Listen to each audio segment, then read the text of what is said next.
안녕하십니까. 주식회사 오비스 대표 이진우입니다. 자, 오늘 부동산 핫 이슈 시간입니다.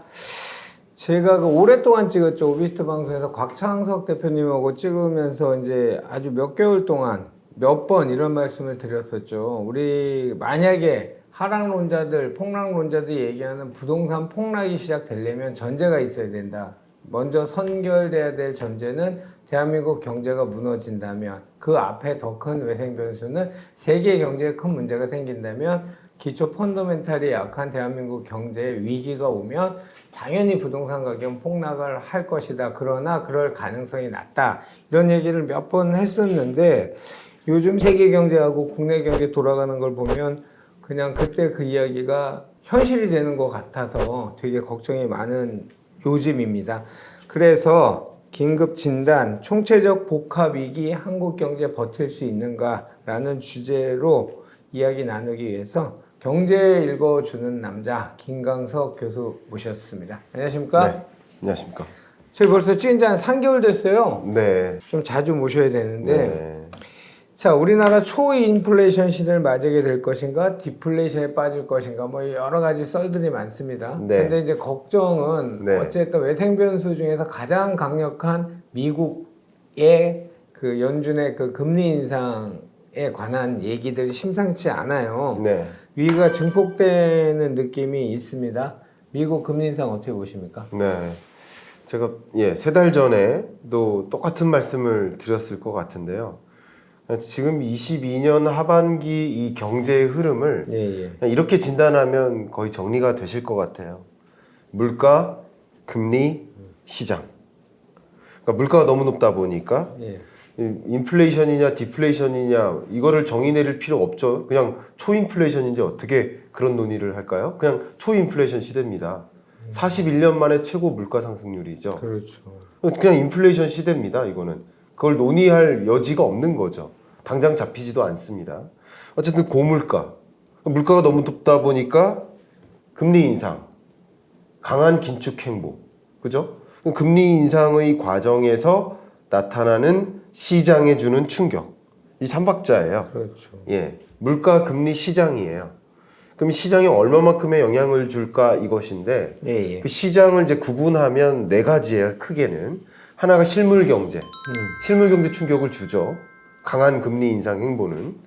두 번째가 외환 시장이죠. 지금 강달러 현상이 바로 이렇게 나타나는 거죠. 3개월 전에도 강한 달러의 시대가 온다. 맞아요. 강달러 기조가 계속 유지될 것이다. 그 얘기가 그대로 전개되는 거예요. 그러니까 이 3박자입니다. 그 다음 세 번째가 뭡니까? 실물 경제, 외환 시장, 그 다음 자본 시장. 주식도 같이 떨어지잖아요. 환율이 올라갈 때마다 주가 조정되는 거죠. 그렇죠. 그게 같이 맞물리는 거죠. 자본 시장. 그러니까 돈이 이탈한, 그때도 제가 똑같은 말씀 드렸지만 이렇게 될 걸 알고 한미 간의 기준금리가 역전되고 금리가 상승할 것을 이미 알고 6개월, 7개월, 8개월, 9개월 전부터 돈의 이동이 시작된 거죠. 주식 팔고 현금성 자산으로 이동해왔던 거예요.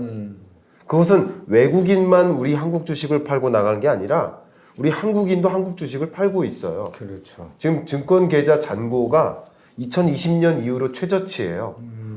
같이 팔고 있는 겁니다. 근데 이런 과정에서 주가가 버틸 수가 없는 거죠. 수요와 공급의 원칙이니까. 자본시장. 마지막으로 자산시장이죠. 자산시장은 쉽게 말하면 버블이 커졌다가 버블이 빠지는 과정인 거예요. 우리 그렇게 20년, 21년 자산버블 이야기하지 않았습니까? 그럼 자산 버블이 언제까지 버블이 남아있을까요? 터지거나 수축되겠죠. 지금은 수축되는 과정이죠. 풍선을 불다가 20년, 21년 낮은 금리, 유동성. 풍선을 부는 과정에서 자산 가치가 급등한 거죠. 그런 일련의 과정들이라고 생각하고 지금 여러분들이 정말 많은 경제 현안들을 목격하고 계신데 그런 것들이 지금 이런 3박자에 따른 현상이다라고 생각하시면 거의 규명이 되실 것 같습니다. 물가, 금리, 시장. 네. 그래서 그런 것들을 또 이름하여 복합 위기의 시대 이렇게 하는 거죠. 뭐냐면 고물가, 고금리, 고환율. 이 3대 주요 지표들이 강한 기조가 유지되면서 그러다 보니까 이 외환시장이 이렇다 보니까 우리나라 무역적자 나오죠. 무역적자에 소비 침체, 투자 침체가 이어지니까 기업들도 고용을 줄여요. 고용 침체가. 그러니까 이런 것들이 연결고리를 맞아가면서 안 좋은 경제 국면, 녹록치 않은 경제 국면으로 전개되는 양상. 그렇게 정의 내리면 좋을 것 같아요. 금리가 낮으면 양적 완화가 돼갖고 돈이 많이 풀려서 자산 가치는 상승한다는 그런 의미고. 네. 그죠? 네. 네. 금리가 올라갔을 때는 이제 긴축을 하다 보니, 네. 그죠? 부동산 자산 가치는 떨어질 수밖에 없다. 네. 그렇게 이해하면 되겠습니까? 그게 이제 두 가지가 섞여 있는데요. 네. 이 경로, 지금 아마도 경로를 말씀하셨는데, 경로는 어쩌면 부차적인 겁니다. 그러니까 가치 그 자체예요. 돈의 가치가 올라가느냐, 돈의 가치가 떨어지느냐, 그 자체인 것이지, 자체 말고 부차적인 경로적인 요인도 있습니다. 경로적인 요인부터 설명을 드려볼게요. 예, 경로는 그래요. 금리가 올라가면 매수세가 약해지죠. 지금 주택가격 CSI, 주택가격 전망 CSI. 네. 이것은 여러분들의 전망이에요. 저의 전망이 아니라. 한국은행에서 발표하는 이 값이 근래 들어 가장 떨어졌어요. 이게 왜 그래요? 금리가 올라가다 보니까 추가적인 이자 부담을 해가면서까지 집을 사야 될까? 그러니까 매수세를 꺾어놔요. 그렇죠. 그리고 매도세는 어떨까요? 매도세는 또 강하게 부추기죠. 그렇죠. 왜냐하면 지금 이미 이만큼 부채 의존해서 투자했는데 집값도 안 좋을 것 같고 이자 상환 부담은 커지고 그렇죠. 그게 금매로 이어지고 하는 거예요. 그러니까 이게 경로적인 관점에서 금리가 부동산 시장에 매도와 매수에 미치는 영향인 거죠. 근데 그거를 차치하고요. 예. 그거는 아무 영향이 없다고 가정한다 하더라도 그냥 가치적인 측면에서 그래요. 생각해 보세요. 지금 잠실 아파트만 30배 올랐을까요? 그렇죠. 새우깡은 안 올랐습니까? 제가 반문해 볼게요. 새우깡도 제가 농심그룹 화장단 회의 가서 사장님께 직접 여쭤봐. 새우깡 얼마였냐고. 70년대. 50원이었어요. 지금 1,800원이에요. 새우깡도 30배가 넘게 올라갔어요. 그렇죠. 그럼 30배 안 오른 게 뭐가 있습니까? 그러니까 다 그대로인 거예요. 어떻게 생각해 보면. 예. 물론 어떤 건 조금 더 많이 오르고 어떤 건 조금 덜 올랐을진 몰라도 모든 물건이나 자산 가치가 상승했죠. 그럼 이 과정에 어떤 일이 있었나요? 돈의 가치가 떨어진 거잖아요. 예. 그러니까 장기적으로는 봤을 때 돈의 가치가 떨어지는 국면이에요. 물론 업앤다운을 그리면서 떨어지는 국면이고 그렇기 때문에 장기적으로 자산 가치는 상승해 왔던 거예요. 그러나 20년, 21년, 22년을 놓고 봤을 때는 상승하는 국면이었다가 하락하는 국면으로 간 것은 가치적인 측면에서 고민을 해야 됩니다.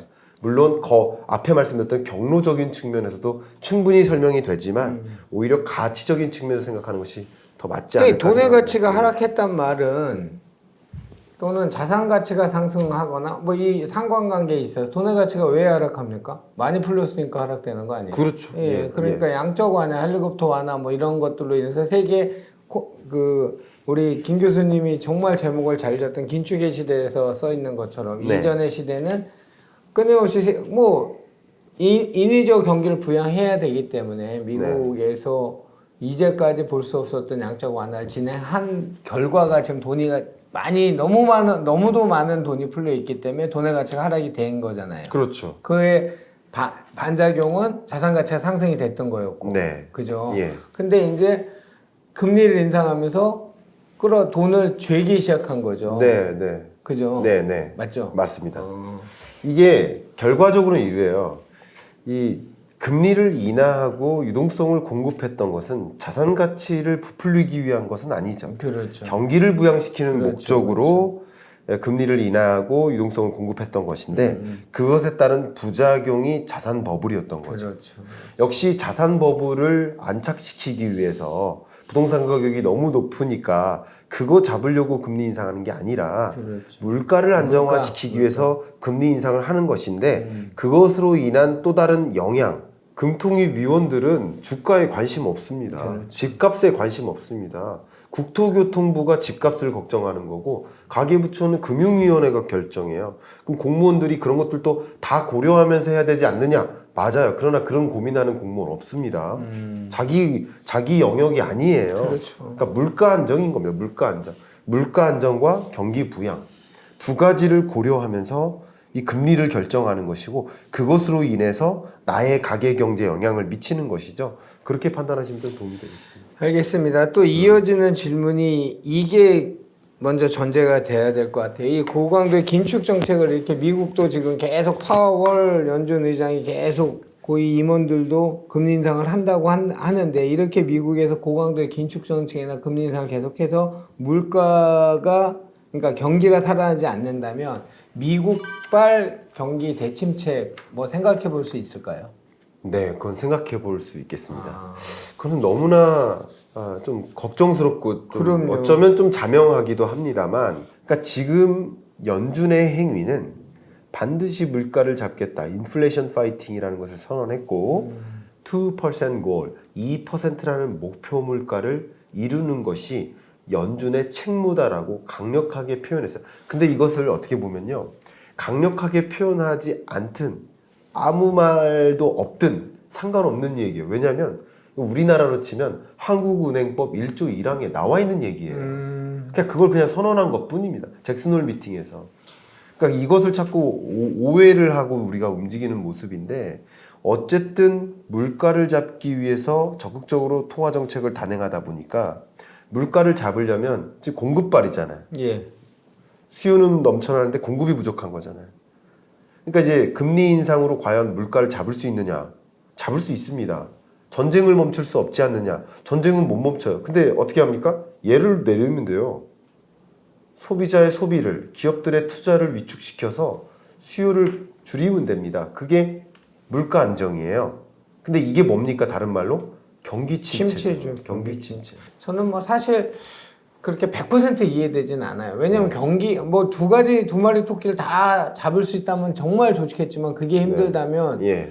어느 정도 우리 잘 쓰는 어느 정도 연착륙 뭐 이런 기조로 가야 되지 않겠나라는 아주 우문을 해 던질 수밖에 없어요. 네, 예. 네. 이렇게 잡아갖고 물가를 잡는다? 근데 경기가 폭망했다? 예를 들면 네.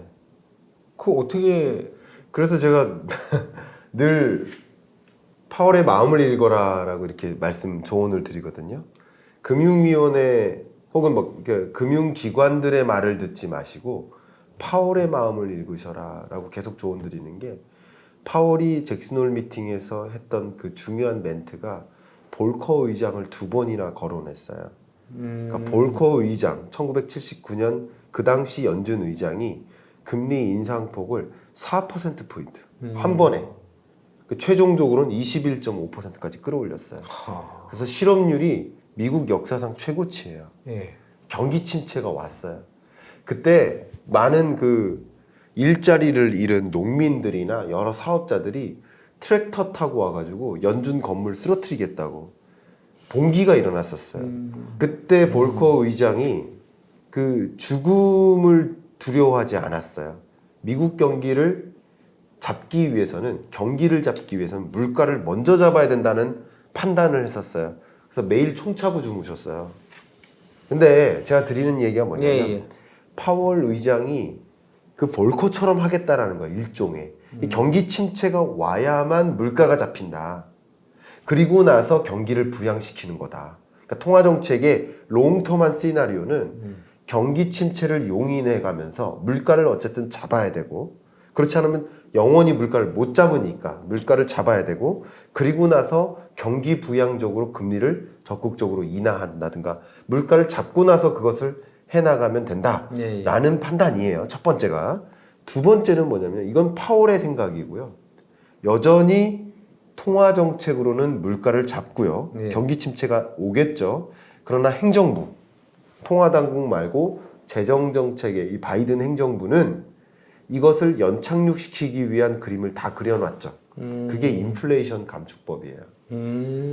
뭐 하라는 겁니까? 한마디로 미국의 공장지라는 거잖아요. 네. 세계 많은 자동차 기업들아, 많은 첨단 산업, 반도체 기업 다 어디다가 미국의 공장져라, 이거예요. 보조금을 주고 안 주고 이거 당근을 그렇죠. 주고 안 주고 하면 그러니까 이 안에서 통화 정책으로 경기 침체를 만들고 물가를 잡는 동안 그래도 경기 부양을 위해서 우리 행정 당국이 신경을 쓸 테니까 결국 이게 잘 공조가 맞는 거죠. 나름 미국은 경기 침체를 막기 위한 그런 노력도 동시에 하고 있는 겁니다.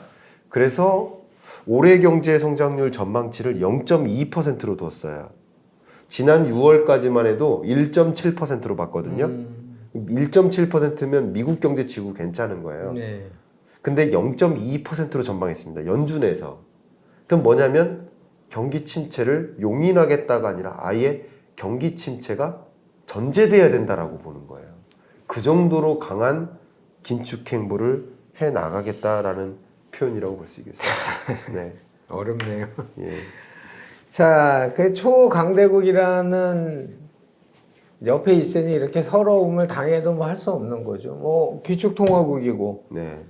뭐 따라할 적어내는 가장 큰 미 연준에서 통화정책은 그렇게 피고 행정부에서는 또 대비책을 만들면서 보조금을 주니 안 주니 이러면서 유치를 하고 있고 네. 거기에 우리 같은 나라들이야 뭐 할 수 있는 방법이 별로 없을 것 같아요. 네. 네. 그죠? 아, 예. 제가 그 우리 독자분들 뭐 제 채널에서는 네. 이 독자분들의 댓글을 하나하나 다 보고 있는데요. 답변도 다 드리고 있죠. 근데 한 독자분이 미국의 횡포 아닌가요? 그래서 굉장히 공감 가는 표현이에요. 결과적으로는 그런 거죠. 그러면서 신흥국들이 외환 위기에 처하는 거죠. 지금 일어나는 현상들이 그겁니다. 그렇죠. 그러니까 통화 가치가 절하되니까 어차피 자금 유출이 일어나는데 특히 아시아 신흥국으로부터 자금 유출이 가장 빠릅니다. 네. 그런 것들이 이미 뭐 스리랑카나 방글라데시 같은 이런 나라들은 외환 위기가 왔죠. 구제금융 신청했으니까요. 그러니까 그렇지만 그 밖에 다른 아시아 신흥국들의 이 위기가 전이될 가능성이 높죠. 예. 왜냐하면 이걸 테킬라 효과라고 하는데요. 어떤 특정 국가가 외환 위기에 처하거나 경제 위기에 처하면 그 주변국을 같은 나라라고 봐요. 그럼 옆에 있는 베트남이나 캄보디아나 이런 나라들에 투자했던 그 투자 자금도 같이 빠져나가요. 그래서 멕시코의 위기가 왔는데 아르헨티나, 브라질 등과 같은 그 밖에 남미로 테킬라에 취하듯이 위험이 전이됐다라는 표현이 테킬라 효과거든요. 94년에 있었어요. 그런 일들이 22년 하반기에 가장 걱정되는 그런 현상 아닌가 생각합니다. 자, 금리가 올라가고 외환시장 불안이 커지고 뭐 환율 1,400원 넘었고 1,500원 넘겠다는 얘기를 하는 분들도 많이 계신데 네. 우리 김 교수님이 아까 좀 전에 이제 뭐 데킬라 효과도 얘기하셨고 네. 외환 구제금융 신축한 동남아 쪽도 있다 보니 외환 이기가 또 올 수 있다는 가정을 또 할 수 있는 거죠. 지금 이미 왔고 거의 구제금융 신축할 때 외환 위기잖아요. 거기는 예, 그렇죠. 그 예. 어떻게 보고 계세요? 환율 문제요. 환율 문제가 온 배경을 먼저 보면 그 두 가지입니다. 환율이라는 이슈, 이 강달러 기조. 제가 지난번에도 출연해서 말씀드렸던 강한 달러의 시대다. 22년 하반기까지 맞아요. 강달러가 계속될 것이다. 그렇게 드렸던 말씀은 그 나라 통화 가치를 결정짓는 또 여전히 가치입니다. 금리 인상 속도인 거예요. 금리 인상 속도가 미국이 가장 빠르죠. 그렇죠. 그 어떤 나라보다. 그러니까 킹달러입니다. 다른 나라는 금리 인상 못 하거나 안 하거나 베이비 스텝만 하는데 미국만 강하게 긴축 행보를 하다 보니 킹달러 현상이 나오는 거고요. 근데 이게 지금 달리기를 또 시작했어요. 유로존이든 스웨덴이든 영국 파운드화든 우리나라도 마찬가지 금리 인상 속도를 또 붙이기 시작했어요. 왜? 강달러에 대응하기 위해서. 그러다 보니 또 미국이 긴축 행보를 더 강하게 할 수 있습니다. 그러니까 이런 달리기 하는 모습 속에서 강달러 기조가 나오는 거고요. 가치입니다. 가치. 금리가 높으니까 예. 그 나라 통화의 가치가 강해지는 거죠. 두 번째는 금융 불확실성이에요. 금융 불안이 커지죠. 외환위기 오는 거 아니야 이런 생각도 많이 그럼요. 하시고요. 예. 그런 금융 불확실성이 커지는 과정에서 빅스 지수가 또 다시 올라가고 있잖아요. 그런 과정에서 그렇다면 또 안전자산, 달러 선호 이렇게 연결되다 보니까 달러로 집중되는 현상 이런 것들이 또 나오는 겁니다. 그게 강달러 기조를 지금 유지하는 거예요. 그러니까 그런 것들이 지금 22년 하반기까지는 적어도 11월 초중반까지는 계속 갈 수 있습니다. 근데 이 강달러 어떻게 보면 1,400원을 돌파한 이 강달러 기조는요. 정확히 IMF 외환위기 때 예. 그리고 2008년 글로벌 금융위기 때 그때 겪었던 일이에요. 그러니까 또 역시 위기 오는 거 아닌가 하는 의문을 많이 갖고 계신 그런 과정이라고 볼 수 있죠. 그렇게 이제 강달러의 위협이 강달러 기조 속에서 더더군다나 이상하게 수출이 침체돼요. 많이들 갖고 계신 그 상식하고는 다르죠. 강달러 하면 수출하기 유리한 거 아니야? 수입에 불리하고 그쵸. 우리가 알고 있는. 그러니까 원화 대비 강달러 하면 그렇습니다. 예. 근데 재밌게도 이건 강달러가 아니라 킹달러예요. 이게 무슨 말이냐면 왕 하나고요. 나머지 통화는 다 도토리입니다. 근데 그 도토리 키재기 하는데 그 중에서 한국 원화는 커요. 강원화예요. 약원화가 아닙니다. 그래요? 우리나라는 나름 베이비 스텝을 차곡차곡 해왔잖아요. 예. 근데 이 와중에 일본은 마이너스 기준금리를 계속 그렇죠. 유지하고 있죠. 그렇죠. 중국은 이 와중에 금리 인하하고 있잖아요. 예. 그러니까 이 긴축 행보가 우리나라는 나름 긴축적인 거예요. 많이 가 있어요. 그러니까 통화 가치가 절하폭이 낮아요. 우리나라는 다른 나라에 비하면. 그렇죠. 그러니까 지금 킹달러라는 표현이 강달러 중에 진짜 강한가 봐 이게 아니라 달러 빼고는 다 약해서예요. 그러니까 달러 빼고 나머지 통화는 다 약한데 그 중에 원화는 강한 거예요. 그러다 보니 우리나라랑 수출 경합도라고 하는데 예. 우리나라의 수출 품목이나 중국, 일본의 수출 품목이 유사해요. 그러니까 우리도 반도체, 그렇죠, 자동차 그렇죠. 팔죠. 예. 얘네도 마찬가지예요. 그러니까 수출 경합도가 높은 나라들이 약 위안화, 약 엔화기 때문에 그냥 약이 아니라 초약, 극단적으로 약한 그런 통화 가치를 갖고 있기 때문에 우리나라의 수출 경쟁력은 더 떨어지죠. 그렇죠. 이게 무역 적자를 계속 유지하게 만드는 거예요. 역사상 최대 수준의 무역 적자를 만든 이유가 이거예요. 강달러임에도 불구하고 수출이 나쁘네? 그렇게 이상한 경제가 지금 야기되는데 그러네. 그렇죠. 그게 강달러가 아니라 킹달러이기 때문에 그렇다는 것이죠. 달러 말고는 나머지 통화가 뭐 우리가 수출을 제일 많이 하는 중국이라든지 뭐 일본이라든지 여러 네. 전부 다 낮기 때문에 전부 다 낮죠. 전부 다 낮고요.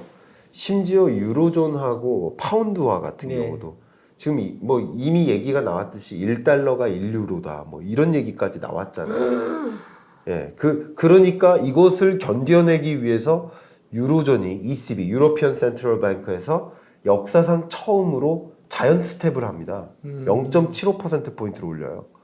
처음 있는 일이 역사상. 파운드화도 마찬가지 금리 인상을 단행할 수밖에 없는 입장이고요. 스웨덴은 여러분 잘 아시죠? 1% 포인트. 울트라 스텝을 했어요. 그만큼 이 강달러에 대응하기 위한 이런 기축통화국들의 움직임입니다. 그러니까 우리나라도 종전에 예상했던 것보다 금리 인상 속도를 더 강하게 할 수밖에 없는 입장이라고 볼 수 있겠습니다. 더 허리띠 바싹 조이고 단디 대비하지 않으면 큰일 나겠네요. 예, 진짜. 그런 입장이라고 볼 수 있죠. 뭐 여러 가지 써 있어요. 뭐 이래서 안 좋고 대한민국 이래서 안 좋은데 그냥 기승전 다 빼고 네. 김 교수님 대한민국 경제 어떻게 전망하십니까? 예.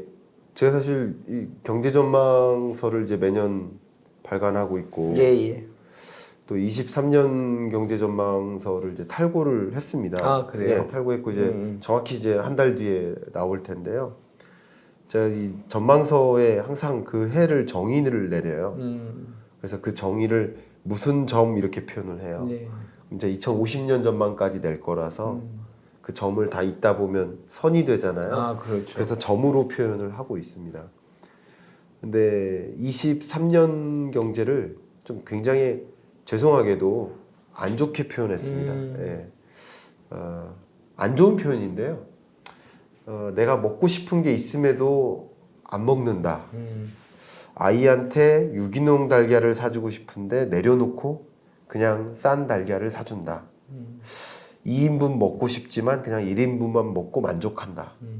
이런 모습을 조금 어려운 표현이에요. 내핍이라고 합니다. 네, 궁핍이라는 단어랑 좀 유사합니다. 영어로는 austerity라고 하는데 그래서 23년 경제를 내핍점, 내핍의 시대 이렇게 표현을 했어요. 그러니까 23년 경제는요. 이제 가계도 집값도 떨어지죠. 주가도 회복되지 못하죠. 그러니까 소비 심리가 회복될 수가 없어요. 그렇죠. 소득이 줄더라도 자산 가치가 폭등하면 한번 사고 싶거든요. 사라고도 많이 할 테고. 근데 이제 소득도 마찬가지. 소득이 나름 증가하고는 있지만 명목 소득이. 근데 그걸 갖고 살 물건이 없죠. 물건 가격이 더 빠르게 오르니까. 그러니까 실질 소득은 줄어요. 그러니까 실질적으로 소비할 여력은 더 줄어요. 이 마당에 이자 상환 부담은 커지죠. 네. 지급해야 될 이자는 커져요. 그러니까 이런 것들을 내핍이라고 표현할 수 있어요. 근데 가게도 내핍이고요. 기업들도 내핍입니다. 이런 와중에 매출이 안 나오죠. 매출이 안 나오니까 투자도 위축시키고, 근데 비용 부담은 커져요. 인건비도 오르고 물가 상승분만큼은 반영해야 되니까. 그렇죠. 그 원자재 값이나 뭐 이런 게 다 오르니까, 다 오르는데 매출은 잘 안 나오니까 수익성이 떨어지죠. 그러니까 기업도 허리 졸라매기를 합니다. 그러니까 이런 모든 것들을 내핍이라고 하고요. 23년 경제를 내핍의 시대, 내핍적, 굉장히 안 좋은 국면이다라고 말씀드리겠습니다. 가계나 경제나 내핍점, 네. 내핍의 시대. 네. 뭐 내핍이라는 단어보다 우리 시청자는 궁핍, 내핍 뭐 네. 비슷한 의미죠. 네, 비슷한 의미입니다. 의 시대로 하셨습니다. 자, 어쨌든 오비스 TV 나오시니까 부동산 얘기 마지막 질문 드리겠습니다. 네. 뭐 지금 상에서 부동산 이 얘기를 이때까지 듣고 네. 부동산 어떻게 했습니까 질문하기도 제가 좀 예. 그런데 어쨌든 그럼으로써 부동산 시장의 왜곡이라는 단어도 적합한지는 모르겠지만 네. 부동산 시장의 왜곡이 더 심해질 것 같고 네. 뭐 하여튼 우리 김광석 교수님 대한민국 부동산 시장 어떻게 보십니까? 주식 시장은요, 선행성이 있거든요. 그렇죠. 선행성이 있기 때문에 한미 간의 기준금리가 역전된다. 금리가 언제까지 올라가겠다라는 것을 전망하고 돈을 먼저 빼는 성향이 있어요. 예. 그렇기 때문에 금리의 고점, 기준금리의 고점 지점에 한 2, 3개월 먼저 저점이 찾아와요. 그러니까 반등 구간이 시작돼요. 그러니까 금리 인상의 고점으로부터 적어도 3개월 전에는 저점이 형성됩니다. 근데 안타깝게도 부동산 시장 같은 경우는 금리의 고점의 부동산 매매 가격 등락률, 그러니까 하락폭이 가장 큰 지점이에요. 동행한다는 것을 말씀드리고자 합니다. 네. 이 부동산 시장 같은 경우는 지금 22년 하반기부터 조정이 시작됐고요. 전국 평균 아파트 매매 가격이죠. 매수세를 꺾어놓고 매도세를 좀 강하게 부추기는 그런 흐름이 두드러지게 나타나고요. 그 증거들은 굉장히 많죠. 미분양 주택 건수도 계속 늘어나고 있고요. 체결되지 않고 있고요. 근데 지금 뭐 매도 물량이나 급매 물량이 있어도 혹은 경매 물량마저도 낙찰이 안 되죠. 최저 수준이죠. 지금 낙찰률도 그렇지만 낙찰 가격도 떨어지고 있죠. 그러니까 이런 현상이 초입에 해당됩니다. 부동산 시장을 바라볼 때 이런 변화가 나타나는 것을 확인할 수 있는 초입에 해당되는 국면이고요. 23년 중반 정도가 기준금리의 고점이 형성되는 구간 이렇게 생각을 하고 있거든요. 네. 대략 한 4월에서 6월 정도 이 정도가 고점을 찍고 그 이후에 이제 물가가 잡히는 것을 봐서 금리를 서서히 또 경기부양적으로 인하해 나갈 것이라고 보고 내년 있습니다. 4월에서 6월. 그 정도가 이제 고점이라고 보죠. 네. 그러니까 금리의 고점이라는 얘기는 다른 말해서 시중금리의 고점이 그 구간이에요. 시중금리 자체가 너무 높다 보면 이 매수세를 급격히 꺾어 놓습니다. 이 와중에 누가 대출 껴서 집 살려고 해요. 상식적으로. 그러다 보니까 매매 가격의 등락률 지금 마이너스 0.1%거든요. 전국 평균 아파트 매매 가격 주간 기준 KB 국민은행 데이터를 기준으로 했을 때 주간 단위로 마이너스 0.1%예요. 근데 이제 하락률이 이제 마이너스 밑으로 돌아왔는데 이 마이너스가 더 커진다는 거죠. 23년 중반까지는. 그리고 이 등락률이 이 마이너스 구간에서 조금 회복되는 구간이 있어요. 이때까지는 계속 떨어지는 거죠. 0으로 돌아올 때까지. 그래서 23년 하반기 정도는 지금으로서 판단하기에는 23년 하반기 정도면 특히 금리 인하가 시작되기 직전의 국면 그 구간이 부동산 매매 가격 하락률의 저점 구간인 거고요. 떨어지는 속도가 줄어드는 구간이 23년 중반 이후고요. 그럼 쉽게 말하면 이제 상승으로 전환되는 기점은 23년 끝자락일 것 같습니다. 23년 요맘때. 요맘때면 완만한 상승 기조로 갈 수 있습니다. 그 지점부터는 또 금리 인하가 시작될 수 있습니다. 시작되면 이제 그때는 또 사람들이 물고기 떼지어 다니지 또 그렇죠. 뭔지 돈은 계속 이동하는 그러니까요. 거니까요. 예. 돈의 이동을 만드는 그 유발하는 기폭제가 뭘까요? 그게 금리 결정 아니겠습니까? 그러니까 계속 우리는 주목해야 될 게 금리 그 자체에 있다라는 것이죠. 금리가 예전에는 부동산 상관관계에 이렇게까지 복잡하거나 연관이 있다고는 생각을 잘 못했었어요. 저도 네. 이 정도로 뭐 예를 들면 레버리지를 한다고 하더라도 이렇게까지 심각한 이 왜곡된 시장, 그러니까 이 시장의 방향성을 다 바꿀 만큼 이게 그렇게 큰 의미인지는 전 사실 몰랐었거든요. 근데 그러셨어요? 이번에 보니까 네. 금리 인상이 트리거 포인트란 말이 저는 굉장히 와닿더라고요. 네, 굉장히 포인트. 큰 의미고. 네. 그래서 제가 2020년에 그 문재인 부동산 대책들이 나올 때 그 칼럼에 한마디를 뭐라고 썼던 적이 있냐면 하도 제가 기억이 많이 남아서 물이 위에서 아래로 흐르잖아요. 물이 위에서 아래로 흐르는데 아랫물을 바가지로 퍼서 위로 던져요. 그럼 물이 거꾸로 흐를까? 어떤 정책을 동원해도 가격은 잡힐 수 없다는 거죠. 그 국면에서는. 그러면 그때 이 부동산 정책은 뭐여야 되냐? 부동산 가격의 상승세를 인정하고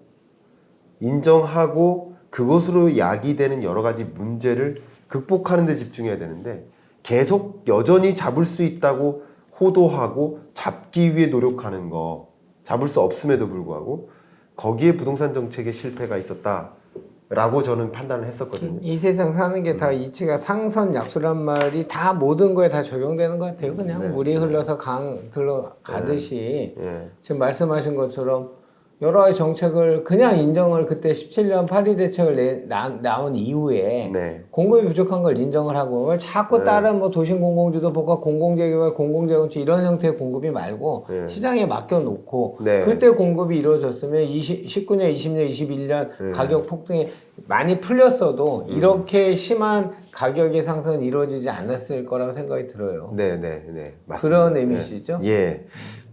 지난주에도 건설경제신문 한 칼럼이 그 내용이거든요. 지난주에도. 이게 뭐냐면 가격은 보이지 않는 손이 결정하는 거고 시장이 결정하는 것이고 정책의 목적이 가격이어서는 안 된다. 그렇죠. 부동산 정책의 목적이 뭡니까? 주거 안정. 주거 안정이죠, 주거 안정. 근데 부동산 정책 발표할 때마다 주거 안정 대책이라고 명시해 놓고 가격을 만지려고 노력해요. 그렇죠. 이상하죠. 가격은 시장이 결정하는 거고요. 그렇죠. 다만 그런 시장이 형성될 때 야기되는 문제점들이 있죠. 당연히 나오죠, 그러면. 그런 그 문제점들을 해결하는 그게 주거 안정 대책 아닙니까? 그렇죠. 그러니까 지금 국면의 가장 중요한 문제점은 아마도 깡통 전세일 거예요. 그렇죠. 그 문제점을 해결해서 주거 불안에 시달리는 그런 국민들에게 주거 안정을 도모해 주려는 노력. 맞아요. 그게 부동산 정책이어야지. 왜 부동산 가격을 스스로 잡으려고 하고 떨어뜨리려고 하고 올리려고 하느냐 이거예요. 제 마음대로 안 되니까 화가 나죠. 참 안타깝습니다. 우리가 화가 나요. 예, 안타깝습니다. 아이고 오래 했네요. 오늘 또 우리 김광석 교수님 참 뭐 지식도 많으시고 말도 달변이시고 얼굴도 잘생겨 자주 모실게요 제가. 오늘 총체적 복합이익이 한국 경제 버틸 수 있는가라는 주제로 경제 읽어준 남자 김광석 교수 모셨습니다. 자, 또 우리 소주 한 잔 먹고 전화 돌리면 또 3개월 뒤에 보지 말고 제가 급변할 것 같으니까 또 전화를 드릴게요. 그때 시간 좀 내서 그럼요. 또 찍으시죠. 예, 그렇게 하겠습니다. 오늘 너무 감사합니다. 제가 감사했습니다. 아유.